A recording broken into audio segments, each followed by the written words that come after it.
Why would you want to go to Brunei? A lot of people I spoke to don't even know where Brunei is. Matter of fact, some people I spoke to don't even know what Brunei is. But it is a country, and it's certainly worth going to, and here is why. Hey everyone, my name is Martin. I've been living all over Southeast Asia for the past 3.5 years, and welcome to the Ulitka channel, a channel about living abroad and exploring different countries. Before we continue talking about what to do in Brunei, please don't forget to give this video a like and subscribe to this channel so that I can continue making a lot of these videos for you. So Brunei. It's a tiny little country, one of 3 countries, the other 2 being Indonesia and Malaysia, on the island of Borneo, otherwise known as Kalimantan. The country's entire population is only about 500,000 people, so it is quite small in both size and population. It is a very conservative Islamic country ruled by a sultan, so it's an absolute monarchy, and it's also quite a wealthy country, specifically due to large oil deposits just off the coast. Now, don't let the fact that it's a very conservative country and an absolute monarchy scare you. This is a beautiful country, and there is actually quite a lot to do there. Before you get to Brunei, don't forget the visa requirements.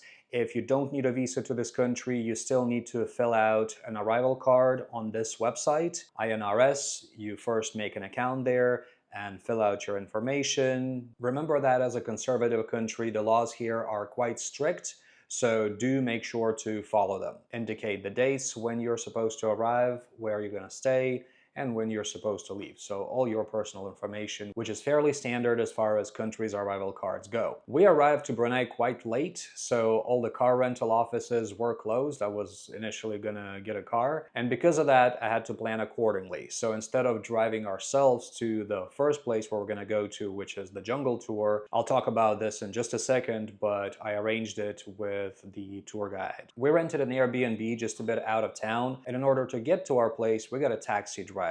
Now, the taxi application in Brunei is called Dart. They do not have Grab or Uber. Dart is a local development. This is what it looks like. By the way, make sure to get Dart Rider. That's the app. And it's really easy to use and set up. So we got to our place, and the day after, we were supposed to have a jungle tour. The reason jungle is so important in this country is because it's relatively untouched. The rate of deforestation in Brunei compared to other tropical countries is quite low, and that is specifically due to the fact that the country is oil rich. There is no reason to cut down any forest for resources. So that was the first thing we did when we went. Well, how do you do a tour if you don't know anybody in this country, if you don't know anything about this country? Well, you go to this website. This site is called Borneo Guide, and you can arrange your tour here. This is how much it cost us. Later I found out if I had contacted the Eco Village directly, it would have cost cheaper, but the site was a lifesaver at the time. So I contacted the site, they gave me a quote, and I paid them, and we were supposed to have a driver who picked us up the next day after our arrival, very early in the morning. Upon being picked up, we drove to the actual jungle. The country is small, so everything is not too far away. The drive from the actual city to the jungle only took about an hour and a half. The place we got to is called the Sumbiling Eco Village, and from this eco village to get to the actual jungle, there's no more roads there, you take a boat. So we got to the village, we were greeted, and we were taken to this kind of commons area where we met our actual tour guide. His name was Fikri, and he was awesome. He was a great help, and without him, this would not have been possible. I usually prefer not taking tours. I like doing everything myself. By the way, check out my video about how to do the Puerto Princesa subterranean river without a tour guide, how to do it all by yourself.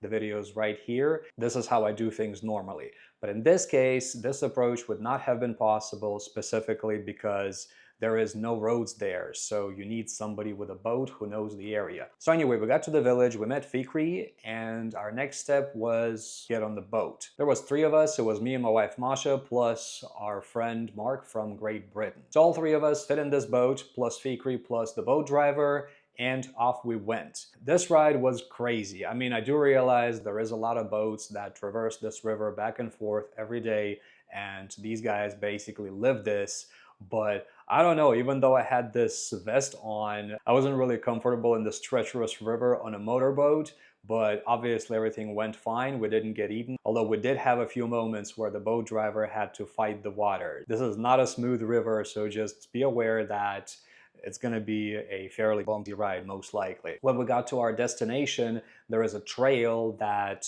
goes from where the boat stops. The first thing you cross is this hanging bridge, which was a fun thing to do in itself. And then there is quite a bit of stairs to go up. After that, you get to this area, which has 5 lattice towers that you can climb in order to look at the canopy. I was the only one out of 3 of us who did this, even though I'm terribly scared of heights, but I still did it.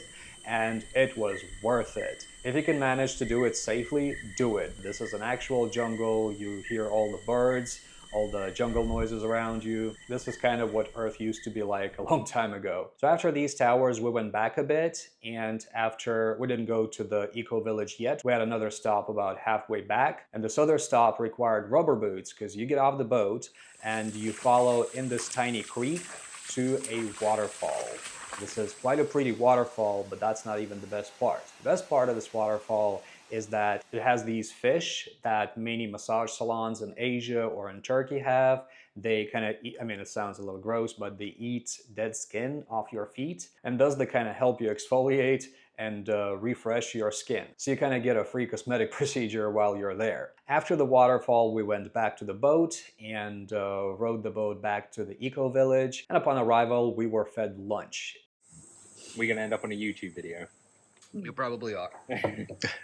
And this whole endeavor was great. I absolutely loved it. It's hard to play favorites. I can't tell you what my favorite thing in the country was, but this was definitely a good start. After the jungle tour and a brief break, we went to this place, Kampong Ayer. This place is actually within city limits. Again, all the distances are very small here, so everything's not too far away. And Kampong Ayer is literally, it's a water village. It's supposed to be one of the biggest water villages in the world, could even be the biggest.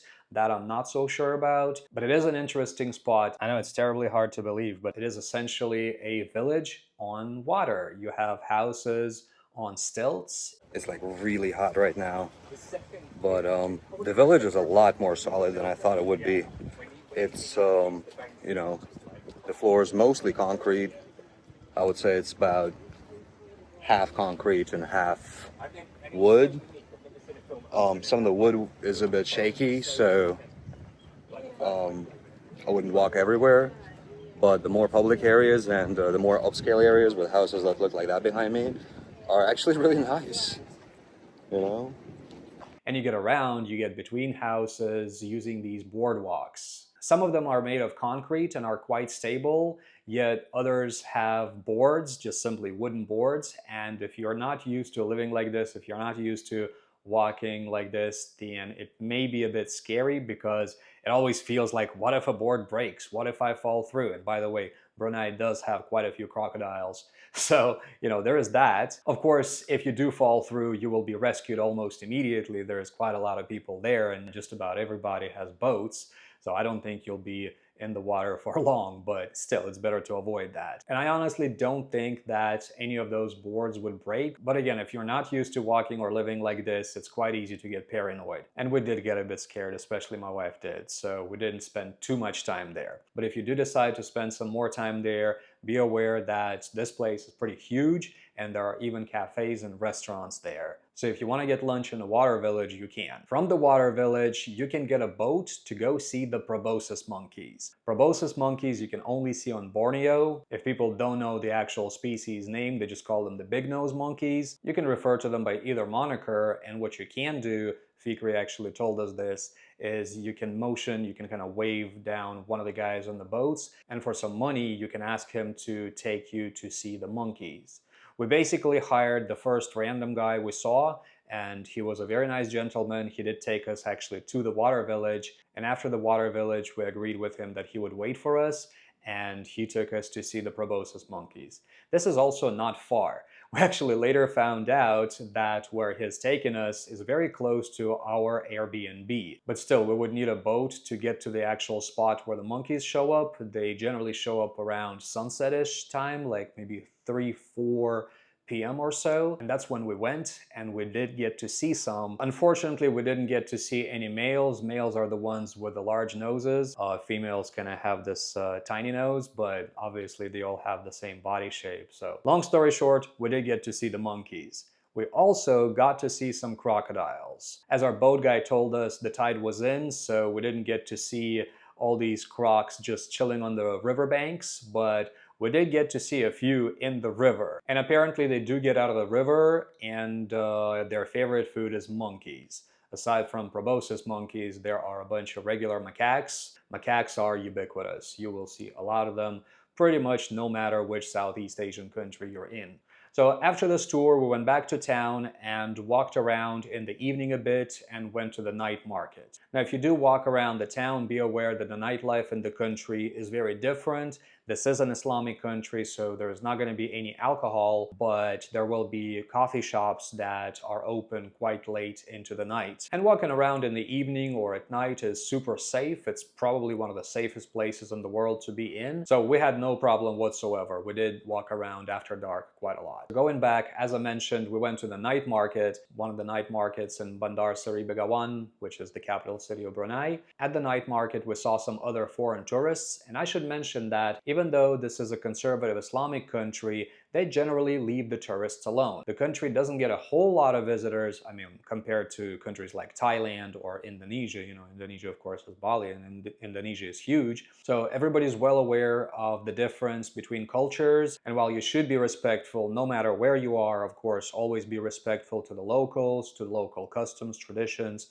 etc. What I found is that everybody just lets you be yourself. So women don't have to cover up or anything like this. And yes, you can wear shorts in public and it's okay, and nobody's gonna scold you for it. Of course, you can't wear shorts to any of the mosques, but if you go to the Omar Ali Saifuddien Mosque, for example, they will give you this robe that you can put on and be able to admire the architecture from the inside without offending the culture. I definitely encourage you to do that because it is a beautiful building on the inside as well as the outside. I also encourage you to walk around the building because there are quite a few very good, very picturesque spots where you can take pictures from. After coming back to our apartment and a brief break, we went back to the airport and rented a car. The easiest way to rent a car in Brunei is just do it at the airport. They have major companies like Hertz. There may be some local car rental places in the city as well. I'm not sure. This is what I did in the Philippines. I do have a video on getting around the Philippines as well. Do check it out. How to rent a car there, how to drive around the country. And there I rented cars from locals on most of the islands that we had visited. Here it was Hertz, we got the car, and well, when you do rent a car, don't forget that in Brunei, they drive on the left. This was my first experience driving a right-hand steering wheel car. Even though I had a British person with me, I wanted to do it myself. This was the first time in my life I've driven a right-hand drive vehicle, and it's harder than I thought to get used to this, but it's doable. I've ridden a bicycle or a motorbike in countries like that, and it's kind of like I got used to the way the traffic works, so that's not a problem. But getting used to where everything is in the car, the fact that the transmission is on the left, and here in this car the turn signals are on the right, where normally the wipers are for me, and the wipers are actually where the turn signals are. So the first like 10-15 minutes I would just turn the wipers on. I'm not even aware of like the screen or what's going on over here. I'm just focusing on the road. So far so good. Thankfully everybody's buckled up. Thankfully also the pedals are where I'm used to them being. Otherwise I would not have been able to do this at all. But after driving for like 20 minutes or so, I think I can do this. So let's go get some coffee. It did take me a couple of hours to stop stressing and get good at this. So be aware that if you're not used to driving on the left, this may be quite difficult.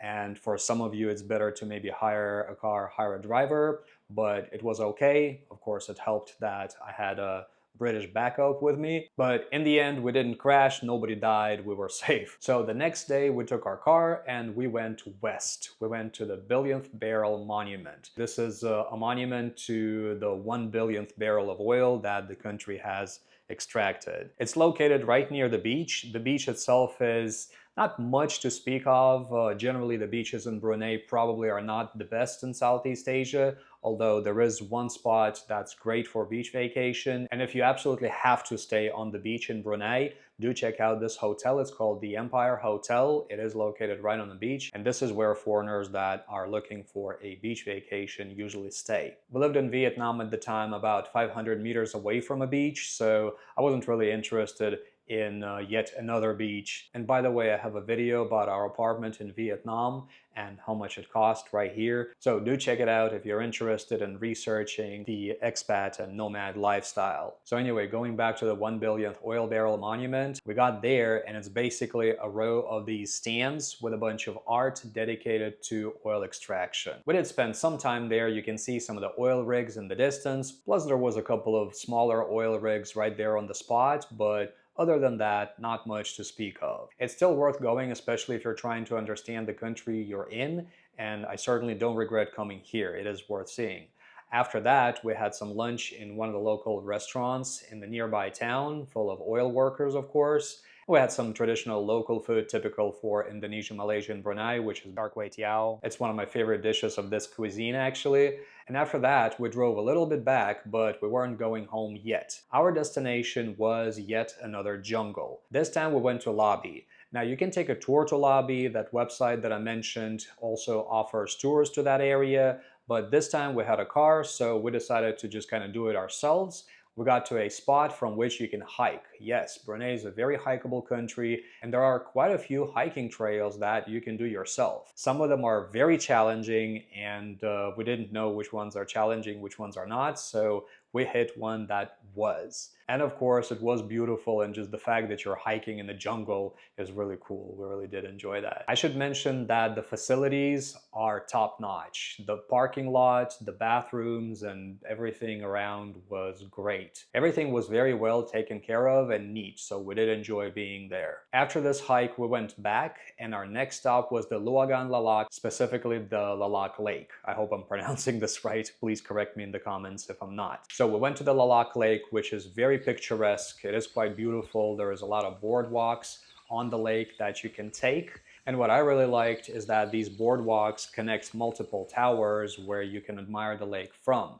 And some of these towers even have steps that go into the lake, so you can actually get close to water. There's a lot of birds on site, and there are many kind of plaques dedicated to the types of animals that you can encounter around the area. So definitely stop by and study them to see what you can encounter. And don't forget to look out for them, because you can actually see some of those animals there, not only read about them. After this, we went back to the capital. We only rented this car for a couple of days. We really didn't need it for more than that. And our next few days, we stayed in the capital and mostly just walked around and interacted with the locals. I definitely encourage you to interact with the locals. Everybody was very friendly and eager to speak to visitors and tell about the country and the culture.